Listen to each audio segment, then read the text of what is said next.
L'argent est un serviteur patient, mais un maître qui ne pardonne aucune insulte. Le silence dans le grand salon de la Villa des Chênes n'est pas un silence de paix. C'est un silence de poussière et de ressentiment. Catherine s'assoit chaque matin dans le fauteuil en cuir craquelé, celui qui fait un bruit de parchemin déchiré sous son poids léger. Elle observe les particules de lumière qui dansent dans l'air froid. Elle attend. Elle a toujours su attendre. Ses mains, tachetées par l'âge mais fermes, tiennent une tasse de thé dont la vapeur s'élève en une ligne droite, verticale, imperturbable. Dans cette maison, même la chaleur semble craindre de faire trop de bruit. Lucas, son fils de 17 ans, ne connaît pas le silence. Il vit dans le bourdonnement constant des notifications, le clic-clic incessant de ses pouces sur l'écran de verre. Pour lui, Catherine n'est pas une mère, ni même une personne. Elle est une fonction. Elle est la signature au bas des chèques de scolarité. Elle est la propriétaire légale d'un patrimoine qu'il considère déjà comme le sien. Il marche dans les couloirs avec l'arrogance de ceux qui n'ont jamais eu à bâtir ce qu'ils piétinent. Ses baskets grincent sur le parquet de chêne massif avec une insolence rythmée. Scritch, scritch, un son qui, pour Catherine, ressemble à un compte à rebours. Le conflit n'a pas commencé par un cri, mais par un calcul. Catherine dirige la holding familiale depuis la mort de son mari, il y a 10 ans. Elle gère des actifs immobiliers et des fonds de placement avec une précision de chirurgien. Elle connaît la valeur de chaque centime, car elle sait quel parfum a la sueur qu'il a générée.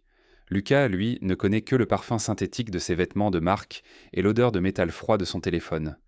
Ce matin-là, l'air sent le cire à bois et le café amer. Catherine pose sa tasse. Le bruit de la porcelaine contre la table en marbre résonne comme un coup de feu étouffé. Elle regarde Lucas descendre l'escalier. Il ne la regarde pas. Il tape un message.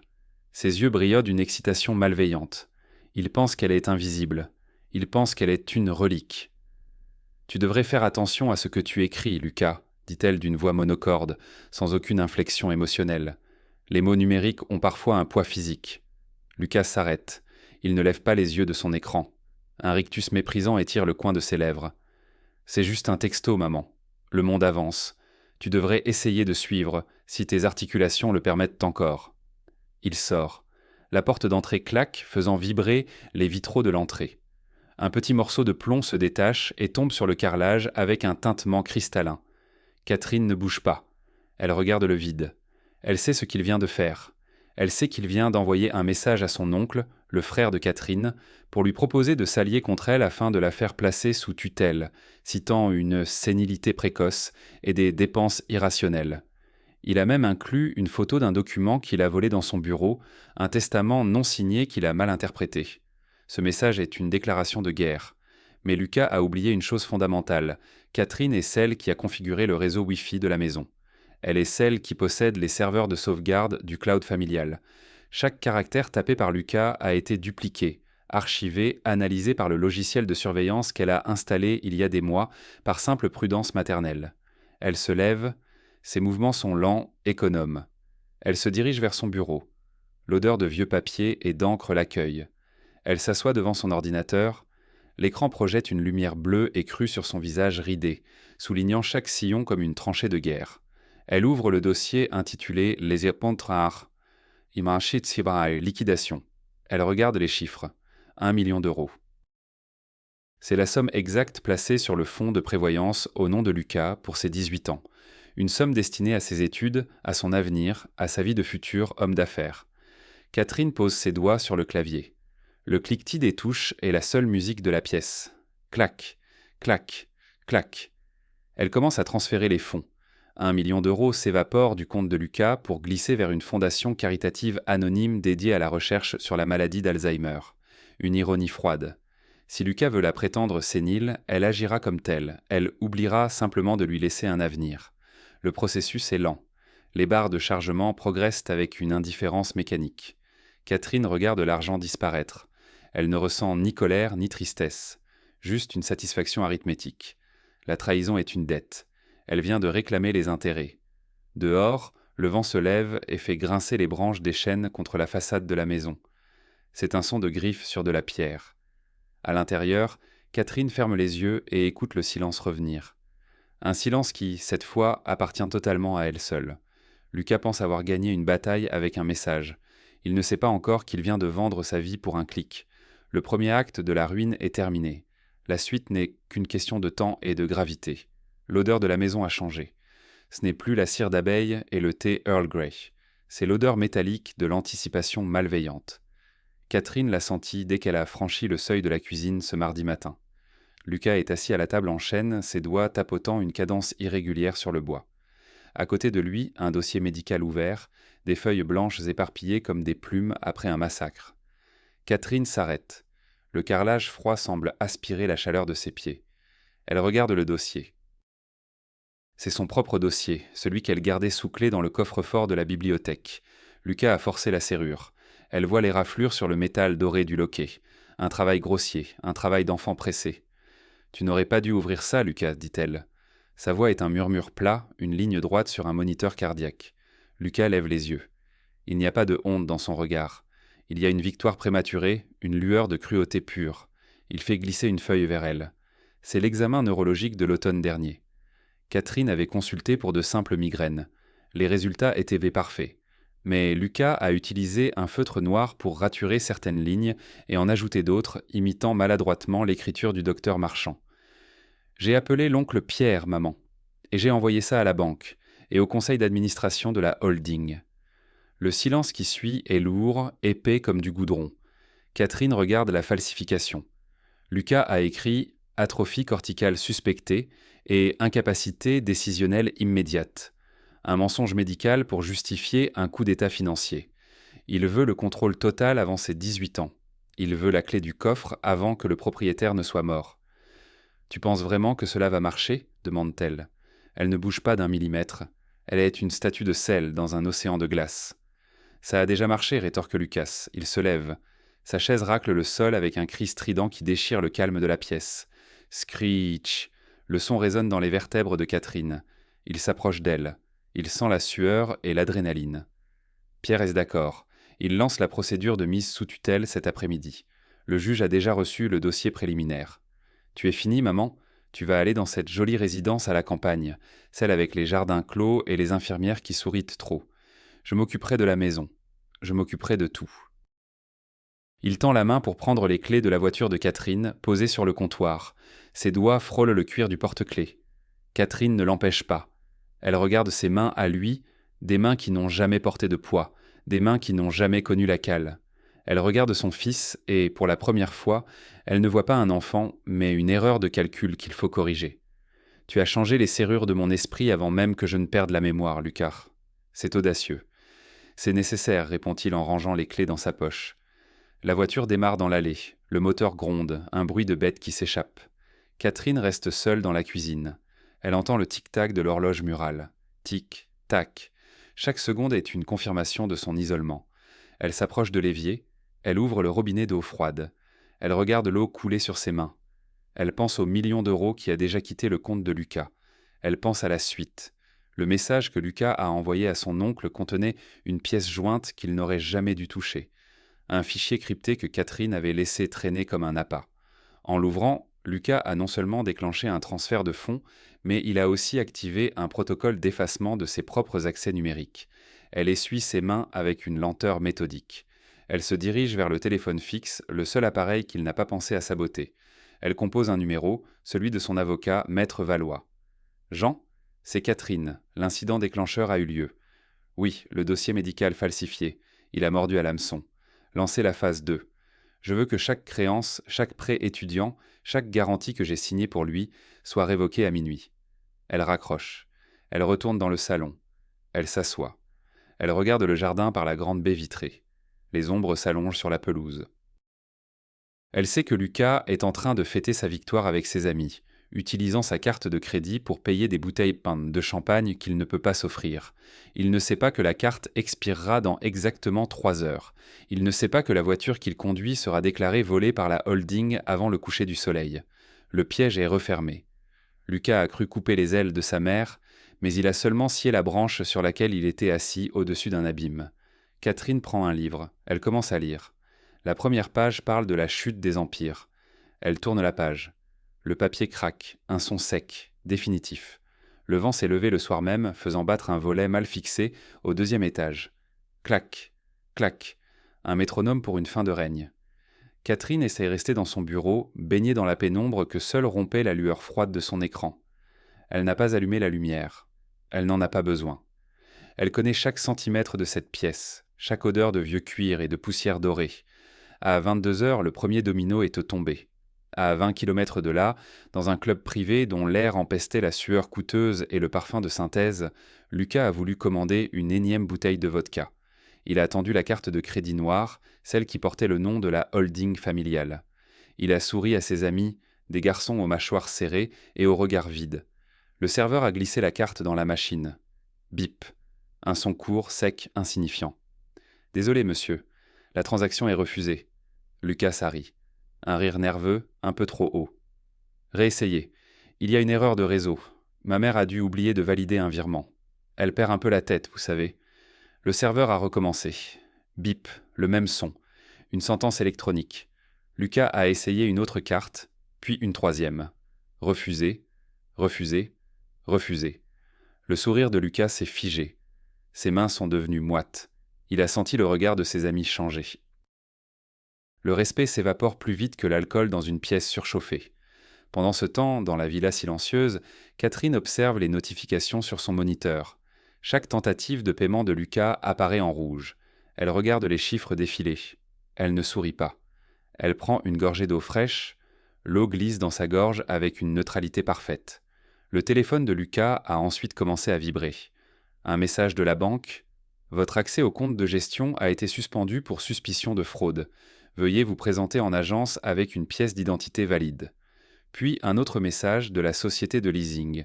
Le contrat de location du véhicule immatriculé AA-123-XX a été résilié avec effet immédiat. Localisation GPS activée pour récupération forcée. Lucas est sorti du club en courant. Ses baskets glissaient sur le trottoir mouillé par une pluie fine et grasse. Il a cherché la voiture. Elle n'était plus là. À sa place, un espace vide, une flaque d'eau reflétant les néons blafards de la rue. Un camion de remorquage s'éloignait au loin, ses gyrophares orange balayant les façades sombres comme des yeux de prédateurs. Il a essayé d'appeler son oncle Pierre. Le téléphone a sonné dans le vide. Pierre, qui avait reçu une heure plus tôt un document anonyme prouvant ses propres détournements de fonds au sein de la holding, était bien trop occupé à détruire ses disques durs pour répondre à un neveu encombrant. Catherine avait soigneusement orchestré cette isolation. Elle n'avait pas seulement coupé les vivres, elle avait coupé les ponts. Lucas est rentré à pied. 5 kilomètres sous une pluie qui sentait le bitume et le désespoir. Quand il est arrivé devant la villa, les lumières étaient éteintes, sauf celle du bureau de sa mère. Il a essayé d'ouvrir la porte d'entrée. Sa clé est entrée dans la serrure, mais elle n'a pas tourné. Le cylindre avait été changé 2 heures auparavant par un serrurier silencieux que Catherine avait payé en espèces. Il a frappé à la porte. Un son sourd, pathétique. Boum, boum, boum. « Maman, ouvre, c'est quoi ce délire ?» Pas de réponse. Juste le sifflement du vent dans les feuilles des chênes. Lucas a fait le tour de la maison, cherchant une fenêtre ouverte. Tout était clos, verrouillé, blindé. Il s'est arrêté devant la fenêtre du bureau. Catherine était là, assise, immobile. Elle regardait droit devant elle. Elle ne semblait pas l'entendre, ou du moins, elle ne semblait pas reconnaître le bruit qu'il faisait. Lucas a sorti son téléphone pour appeler la police. Batterie 1%, affichait l'écran. Avant qu'il ne puisse composer le numéro, l'écran s'est éteint. Un rectangle de verre noir. Inutile. Mort. Il s'est assis sur les marches du perron, trempé, grelottant. L'odeur de la terre mouillée et de l'humus montait vers lui. Il a réalisé que son message de la veille, celui qui devait lui donner le monde, l'avait jeté à la rue. Le million d'euros n'existait plus pour lui. Sa légitimité n'existait plus. Même son identité numérique avait été effacée de la base de données de la maison. À l'intérieur, Catherine s'est levée. Elle a éteint son ordinateur. Le clic de l'interrupteur a résonné comme un point final. Elle laissait monter se coucher, marchant avec une légèreté qu'elle n'avait pas ressentie depuis des années. Dans l'obscurité de sa chambre, elle a écouté les pleurs de son fils dehors, étouffés par l'épaisseur des murs. C'était un son familier, celui d'un enfant qui réalise que le jouet est cassé. Sauf que cette fois, le jouet, c'était sa vie. Le processus de démantèlement suivait son cours. La gravité faisait le reste. Le lendemain matin, l'air est gris, saturé d'une humidité qui pénètre jusqu'aux os. Lucas n'est plus le jeune héritier arrogant aux chaussures rutilantes. Il a dormi dans le vieux abri de jardin entre les sacs d'engrais et les outils rouillés. L'odeur est celle de la décomposition végétale et du fer froid. Ses vêtements sont froissés, son visage est marqué par une nuit de rage impuissante. À 8 heures précises, il voit la voiture de Maître Valois s'arrêter devant la grille. Le bruit du moteur est un ronronnement de prédateurs domestiqués. Lucas se précipite, ses pieds s'enfoncent dans la boue. Splotch, splotch, le son de sa propre déchéance. Maître Valois, elle m'a enfermé dehors. C'est illégal. Elle est folle, je vous le dis, elle a perdu la tête. L'avocat descend de sa berline noire. Il ne regarde pas Lucas. Il ajuste son manteau de laine avec une précision métronomique. Son regard est une vitre sans teint. « Monsieur Lucas, dit-il d'une voix qui semble sortir d'un congélateur, vous n'êtes plus résident de cette propriété. La holding a révoqué votre droit d'usage hier soir à minuit. Quant à votre mère, elle vient de signer les documents transférant la totalité de ses parts actives à une fiducie irrévocable. » Lucas s'arrête net, la boue semble remonter le long de ses jambes. Une fiducie? Et moi? Je suis l'héritier. Vous étiez l'héritier d'un patrimoine, répond Valois en ouvrant sa sacoche en cuir. Vous êtes désormais le débiteur d'une éducation.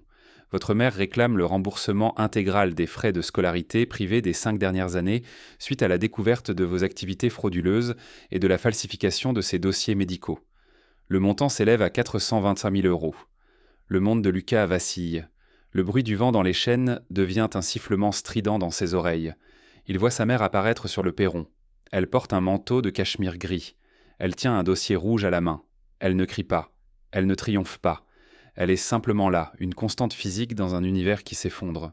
« Tu ne peux pas faire ça, hurle Lucas, sa voix se brisant dans l'air froid. « J'ai ton dossier. J'ai les preuves que tu es instable. J'ai envoyé le message à l'oncle Pierre. » Catherine descend les marches avec une lenteur calculée. Elle s'arrête à 3 mètres de lui. L'odeur de son parfum, un mélange de jasmin et de glace, tranche avec l'odeur de terre battue qui émane de son fils. « Ton oncle Pierre a été arrêté ce matin à l'aube, Lucas. Fraude fiscale et abus de biens sociaux. Il semble que quelqu'un ait transmis ses comptes secrets au fisc. Quel dommage que son complice, toi, ait laissé des traces numériques aussi flagrantes dans ce fameux message. » Elle lui tend le dossier rouge. Lucas le saisit d'une main tremblante. À l'intérieur des captures d'écran. Ses propres messages, ses propres recherches Google sur comment déclarer quelqu'un inapte. Et surtout la preuve que le document médical qu'il a falsifié a été tracé jusqu'à son propre ordinateur. « Les enjeux ont changé, Lucas, continue Catherine d'un ton monocorde. Ce n'est plus une question de succession, c'est une question de survie pénale. J'ai déposé plainte pour faux, usage de faux et tentative d'escroquerie en bande organisée. » Lucas recule. Il sent le métal froid de la grille contre son dos. Il est pris au piège entre la loi représentée par l'avocat et la vengeance glaciale de sa mère. Il essaie de réfléchir, mais son cerveau est embrumé par le manque de sommeil. Il pense à ses amis. Il pense à sa petite amie. Il sort son téléphone de sa poche par réflexe. Il oublie qu'il est mort. Le reflet de son propre visage désespéré dans l'écran noir est sa seule réponse.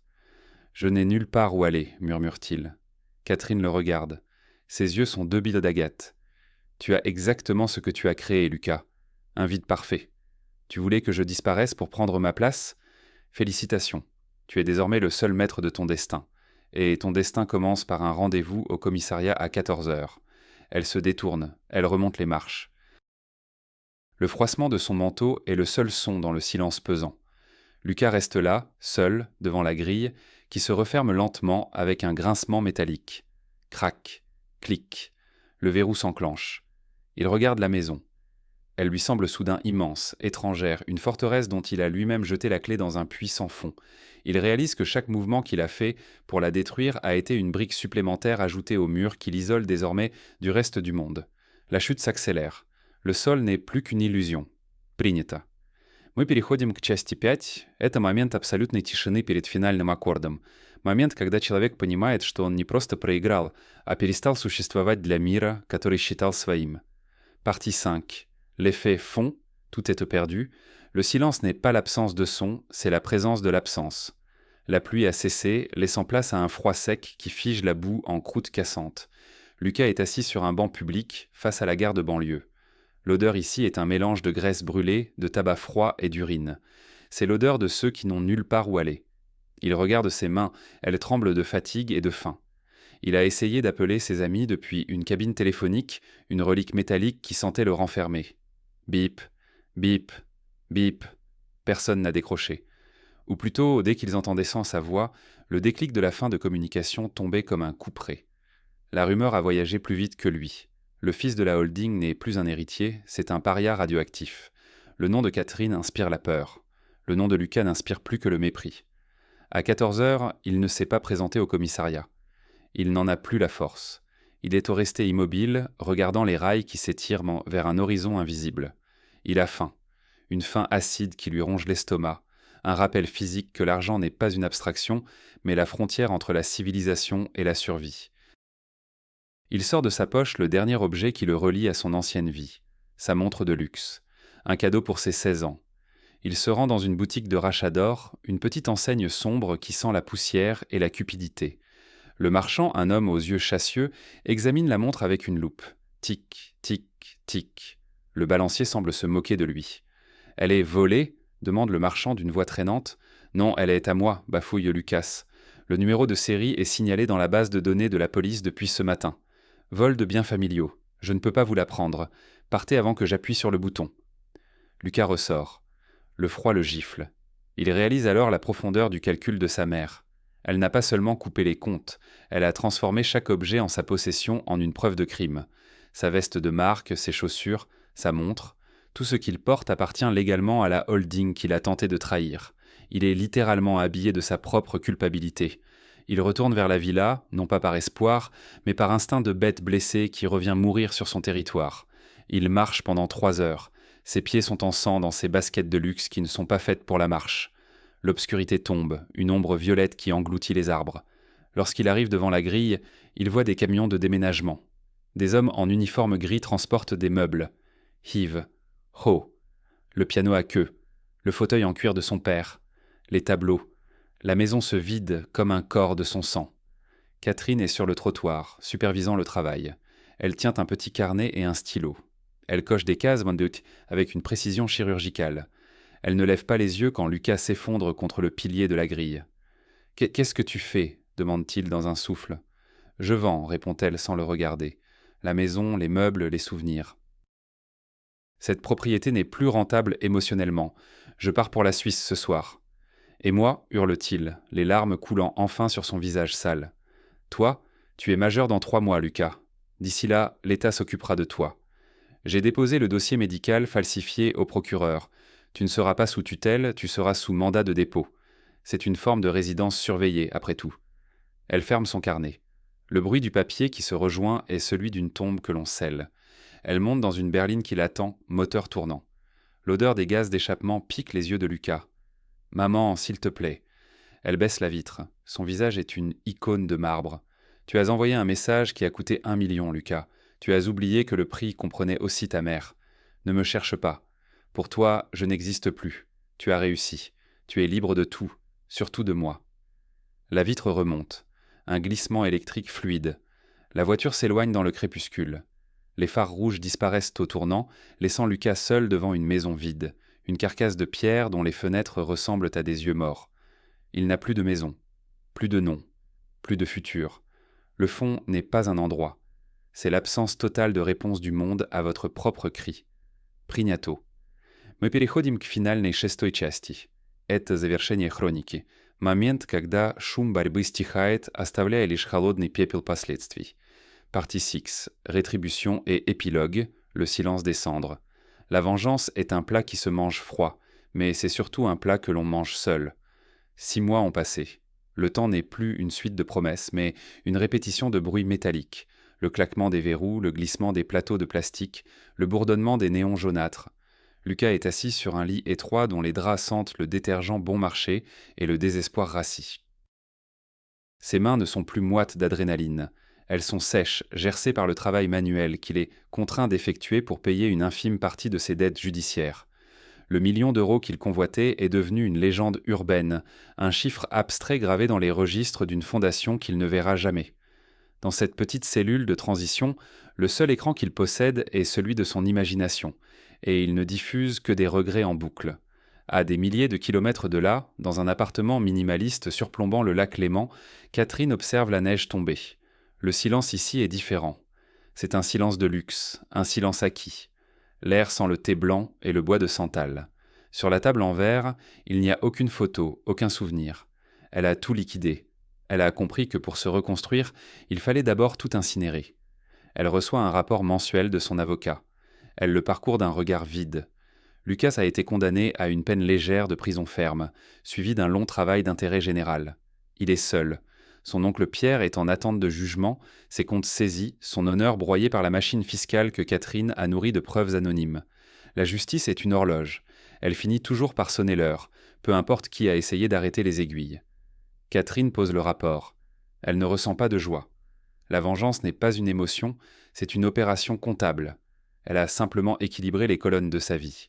Le fils qu'elle a porté est devenu un étranger dont elle suit la déchéance avec la même distance clinique qu'un biologiste observant une culture mourante dans une boîte de pétri. Elle se lève et s'approche de la baie vitrée. Son reflet se superpose au paysage hivernal. Elle semble flotter au-dessus des montagnes, une reine de glace dans un royaume de cristal. Elle sait que Lucas sortira un jour. Elle sait qu'il cherchera à la retrouver, poussé par la haine ou le besoin. Mais elle a déjà pris ses dispositions. Son identité légale a changé. Ses actifs sont dispersés. Pour le monde, et surtout pour lui, elle est devenue un fantôme. Le message de 17 mots qui a tout déclenché est désormais encadré dans son esprit comme un avertissement permanent. Un rappel que la trahison naît souvent de l'ennui et de l'arrogance des faibles. La caméra reste fixe, elle ne bouge pas. Elle montre simplement cette femme immobile devant l'immensité blanche. Le son du vent contre la vitre est le seul témoignage de l'existence du monde extérieur. Puis, même ce son s'atténue. L'histoire ne se finit pas par un pardon, car le pardon est une monnaie que Lucas n'a pas méritée. Elle se finit par l'indifférence, la forme la plus pure et la plus brutale de la rétribution. Dans le silence total de l'appartement, Catherine éteint la dernière lumière. L'écran devient noir.